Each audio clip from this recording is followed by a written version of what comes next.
کبھی ایک دور دراز گاؤں تھا جس کا نام برابری پور تھا۔ یہاں کے لوگ محنتی تھے لیکن وسائل کی تقسیم میں شدید نابرابری تھی۔ امیر کسان کے کھیت ہزاروں ایکڑ پر پھیلے ہوئے تھے جبکہ غریب مزدوروں کے پاس 2 وقت کی روٹی بھی مشکل سے میسر آتی تھی۔ ایک دن گاؤں میں ایک نوجوان استاد نعمان واپس آیا جو شہر سے تعلیم حاصل کر کے لوٹا تھا۔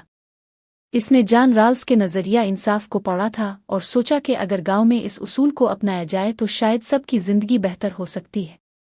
نعمان نے گاؤں والوں کو جمع کیا اور بتایا کہ انصاف کا مطلب صرف قانون کی برابری نہیں بلکہ مواقع اور وسائل کی برابری بھی ہے۔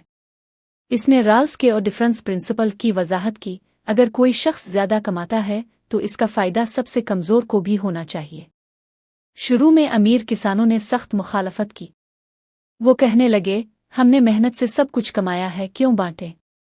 نعمان نے نرمی سے سمجھایا کہ ان کی محنت قابل احترام ہے مگر نظام ایسا ہونا چاہیے کہ ہر فرد کو ترقی کا برابر موقع ملے۔ نعمان نے ایک تجویز دی، گاؤں کا اسکول، ہسپتال اور زراعت کے وسائل سب کے لیے یکساں ہونے چاہئیں۔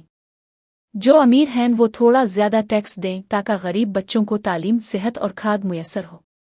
رفتہ رفتہ گاؤں کے لوگوں نے اس بات کو سمجھنا شروع کیا۔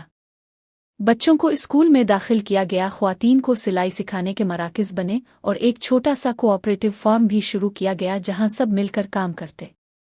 چند سالوں میں گاؤں کی صورت بدل گئی۔ جو کبھی فاقہ کرتے تھے اب ان کے پاس عزت کی زندگی تھی۔ سب کو برابر مواقع ملنے سے نہ صرف غربت کم ہوئی بلکہ بھائی چارہ بھی بڑھا۔ قانونی طور پر بھی گاؤں کی پنچایت میں ایک ضابطہ منظور ہوا، ہر فیصلہ کمزور ترین کی بہتری کو سامنے رکھ کر کیا جائے گا۔ یہ رالز کے نظریے کا عین عکس تھا۔ نعمان کا خواب پورا ہو رہا تھا۔